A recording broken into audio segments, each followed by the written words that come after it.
I caught my husband's affair partner and instead of confronting them I documented everything for the divorce lawyer. I'm 34F and I'm sitting in my car outside a Starbucks right now because I can't go home yet. My husband doesn't know that I know, and I need to keep it that way for a little while longer. His name is Owen and we've been married for 9 years, together for 12, we have 2 kids, Lily is 7 and Nathan is 5. Until 6 weeks ago I thought we had a solid marriage. We met when I was working as a paralegal at a law firm and he was in sales for a medical device company. We got married young, had kids young, built what I thought was a good life. Owen travels for work sometimes, usually just overnight trips within the state, maybe once a month he's gone for 2 or 3 days. 6 weeks ago he told me he had a work conference in Houston, he'd be gone from Thursday morning until Saturday afternoon. I didn't think anything of it, he goes to these conferences a few times a year. Thursday evening I was putting Nathan to bed when I realized I'd left my phone charger at work. Owen and I had the same model phone so I went to grab his spare charger from his nightstand. When I opened the drawer I saw his work phone sitting there. He has 2 phones, one personal and one for work. He'd left the work phone behind. That seemed odd because he always takes both phones when he travels. I picked it up and the screen lit up with a text notification from a contact labeled TR. The preview said miss you already. My stomach dropped. I unlocked the phone. Owen and I have always known each other's passwords. We've never been secretive about phones. The messages with TR went back 4 months. They were explicitly romantic and sexual, talking about hotel rooms they'd stayed in, things they'd done together, plans for future trips. There were also calendar entries. Every single one of Owen's overnight work trips for the past 4 months had a corresponding entry that said TR with a hotel name. I sat on our bedroom floor reading through everything. I felt like I couldn't breathe. The most recent messages were from that morning, TR saying have a safe drive and Owen responding with can't wait to see you tonight. He wasn't at a work conference, he was with her, with TR, whoever she was. I wanted to call him immediately, to scream at him, to burn his entire life down. But something stopped me. Maybe it was my years working at a law firm, maybe it was just survival instinct. I took photos of everything on that work phone, every text message, every calendar entry, every photo he'd saved. Then I went through his personal phone, I found more evidence there, deleted Instagram messages he thought were gone, Venmo payments to TR for dinners and hotel rooms. I took photos of all of it. Then I put both phones back exactly where I'd found them. I called my friend Simone, she's been my best friend since college. I told her what I'd found. She came over and stayed with me until I stopped shaking. She's the one who suggested I talk to a lawyer before confronting Owen. She said I needed to protect myself and the kids first. The next day I took a long lunch and met with a divorce attorney named Patricia Chan. I brought all the photos I'd taken. Patricia said Texas is a no-fault divorce state but that evidence of adultery can still impact things like spousal support and property division, especially if marital funds were used to support the affair. She said the evidence I had was solid but that I should gather more financial documentation before filing. She told me not to confront Owen yet, that I needed to be strategic. So I've been living a double life for 6 weeks. Owen came home from Houston that Saturday acting completely normal. He brought gifts for the kids, he kissed me hello, he told me about the conference sessions he'd attended. All lies. I smiled and nodded and asked about his trip. That week I started going through our finances. We have a joint checking account and joint savings, but Owen also has a separate credit card for work expenses that he pays off each month. I'd never looked at those statements before. I requested copies going back 2 years. The expenses were damning. Hotel rooms on nights he said he was working late, dinners for 2 in cities where he claimed to be at solo client meetings, jewelry purchases I'd never received. He'd been using our money to fund this affair. I made copies of everything, bank statements, credit card bills, mortgage documents, retirement account statements. I also started keeping a detailed log of Owen's schedule, when he said he'd be somewhere versus where he actually was based on phone location data. I installed a tracking app on the iPad we share. Owen sometimes uses it for work. The app shows location history.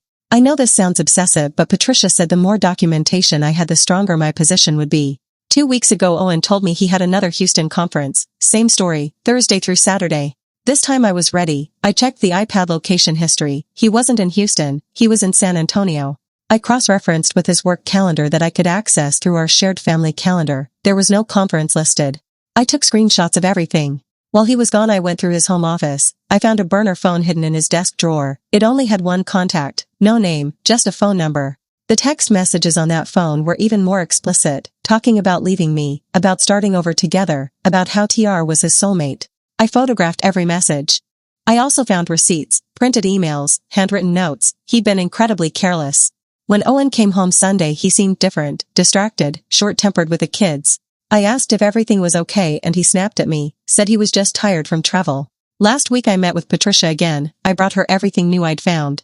She said I had an airtight case, that with this level of documentation we could push for a favorable settlement. She drafted divorce papers, we're ready to file. But she suggested one more thing. She said it would help to know who TR actually is, whether she's married, whether she works with Owen, whether there are any complicating factors. So I did something I'm not proud of. I hired a private investigator. His name is Mike. He's a retired cop who does PI work now. I gave him the phone number from the burner phone and asked him to identify TR. It took him 3 days. TR is Tessa Reynolds. She's 29. She works in marketing for the same medical device company as Owen. They met at a company training 2 years ago. She's not married, no kids. She lives in an apartment in Dallas. Mike said based on social media and public records there's nothing complicated about her situation. She's just Owen's affair partner. He also confirmed that Owen has been lying about most of his work trips for the past 4 months. Half of them weren't real work obligations. I paid Mike and added his report to my evidence file. Yesterday Owen told me he has to go to Austin this coming weekend for a client dinner. I checked his work calendar. There's no client dinner scheduled. I checked the iPad location sharing. He's already booked a hotel in Austin, the same hotel where he stayed with Tessa in March according to his credit card statements. This is it. This is when I'm going to do it. Patricia said we should serve him with papers while he's gone, that way he can't try to hide assets or drain accounts before we file. So this Friday morning after Owen leaves for Austin I'm going to take the kids to my parents' house in San Marcos. They know what's happening and they're ready to support us. Then Patricia's process server is going to deliver divorce papers to Owen at the Austin hotel. At the same time my locksmith is going to change all the locks on our house. And I'm going to send Owen one text message with a link to a shared folder containing every piece of evidence I've collected, every photo, every document, every receipt, every lie. I'm terrified, I'm furious, I'm heartbroken. But I'm also ready. I've spent 6 weeks preparing for this, 6 weeks smiling at a man who's been betraying me and our children. I know some people will say I should have confronted him immediately, that I was deceptive by gathering evidence in secret. But I needed to protect myself. I needed to make sure that when this marriage ended I'd be in the strongest possible position for me and my kids. Owen made his choices. Now he gets to live with the consequences. Update, 10 days later. I'm updating from my parents' house where the kids and I have been staying. So much has happened in the past week and a half that I'm still processing all of it.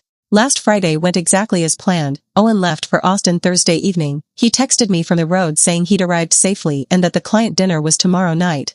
More lies.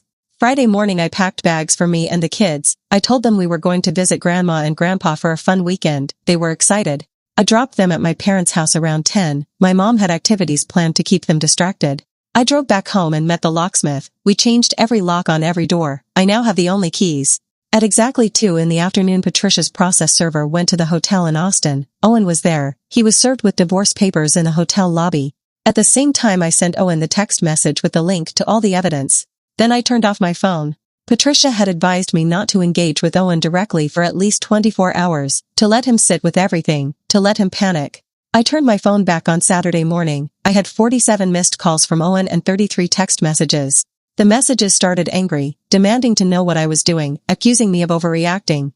Then they shifted to defensive, saying the evidence was out of context, that Tessa was just a friend, that I was misunderstanding. Then they became pleading, begging me to talk to him, saying he could explain everything, that he loved me. I didn't respond to any of them. Saturday afternoon Owen showed up at our house. I watched him on the Ring camera trying his key and realizing the locks had been changed. He rang the doorbell over and over. I didn't answer. He called my phone. I didn't pick up. Finally he left. Sunday morning my dad called me. Owen had shown up at my parents' house demanding to see me and the kids. My dad told him to leave or he'd call the police. Owen left. Sunday evening Patricia called me. Owen's lawyer had contacted her. He wanted to negotiate.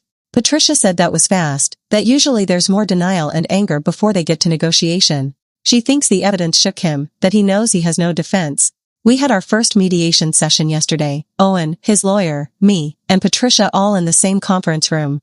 It was the first time I'd seen Owen in person since this started. He looked terrible, like he hadn't slept. He tried to make eye contact with me and I just stared at the table. His lawyer presented an initial settlement offer. It was insulting. He wanted to split everything 50-50 including retirement accounts. He wanted joint custody with no child support beyond the state minimum. Patricia laughed, actually laughed, and said we'd be rejecting that offer. Then she presented our counterproposal. I get the house with Owen signing over his share of the equity. I get 70% of the retirement accounts. Owen pays child support calculated on his full income including bonuses. I get spousal support for 5 years. Owen's lawyer said that was excessive. Patricia pulled out printed copies of all the evidence. She laid it on the table, credit card statements showing Owen had spent over $40,000 of marital funds on his affair over 2 years. Hotel rooms, dinners, jewelry, weekend trips, all documented. She said we could either negotiate a fair settlement now or we could go to court and she'd present all of this to a judge, including the details of how Owen had lied to his employer about business trips. Owen's face went white. His lawyer asked for a recess. We took a 30-minute break. When we came back, Owen's lawyer said they were willing to discuss revised terms. We're still negotiating, but Patricia thinks we'll have a settlement within 2 weeks. Owen sent me a long email last night. I read it, but I didn't respond. He said he never meant to hurt me, that the affair started during a difficult time in his life, that he felt disconnected from our marriage. He said Tessa made him feel young again, appreciated, understood. He said he knows he made terrible choices, but that he still loves me and wants to try to fix our marriage. I felt nothing reading it, no anger, no sadness, just emptiness. The man I married wouldn't have done this. This person is a stranger. My lawyer said his email could actually help us because he admitted to the affair in writing. The kids are struggling. Lily keeps asking when we're going home, when she's going to see Daddy. I've told them that Mommy and Daddy need some time apart, that Daddy made some choices that hurt our family. Nathan is too young to really understand. He just misses his toys and his room. I'm planning to move back into our house next week once we have a temporary custody arrangement in place. Owen will get supervised visitation until we finalize everything. My parents have been incredible. My mom has been helping with the kids while I deal with lawyers and paperwork. My friend Simone has been checking on me every day. I've also started seeing a therapist. I need help processing everything, the betrayal, the anger, the grief. Because I am grieving. I'm grieving the marriage I thought I had, the future I thought we were building.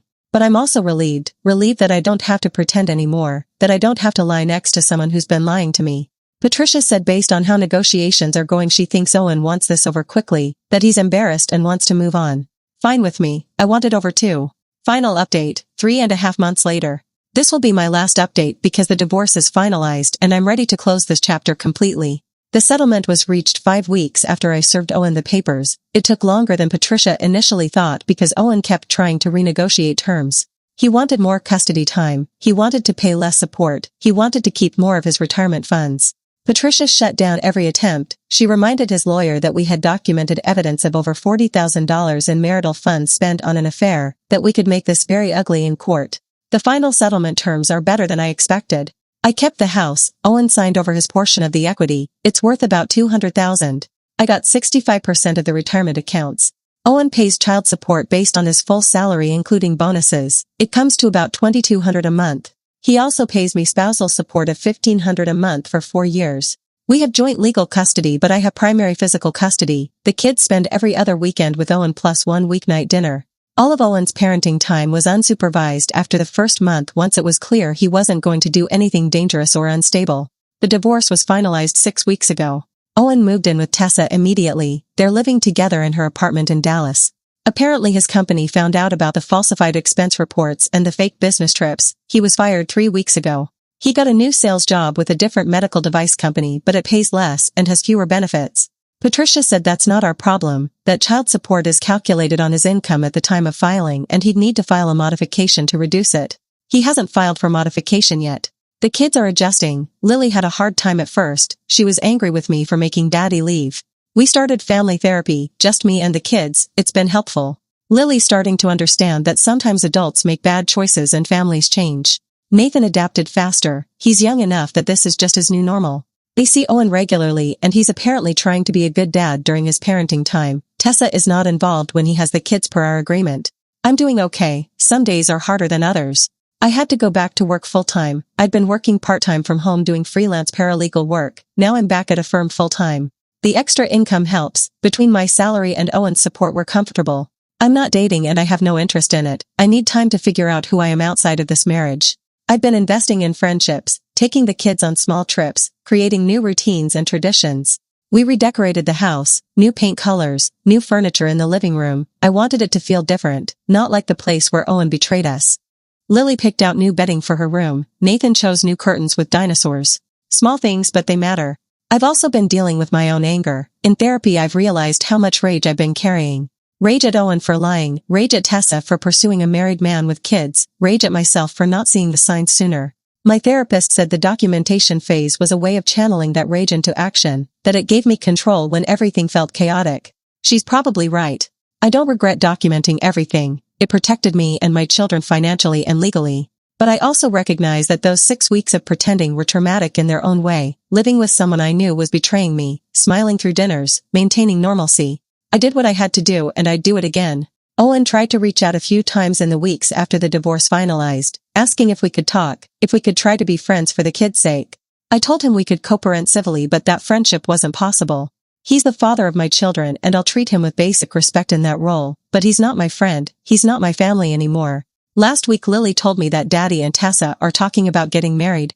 I felt a flicker of something, not jealousy exactly, more like disgust. But mostly I felt relief that it's not my problem anymore. They can build whatever life they want, I'm building my own.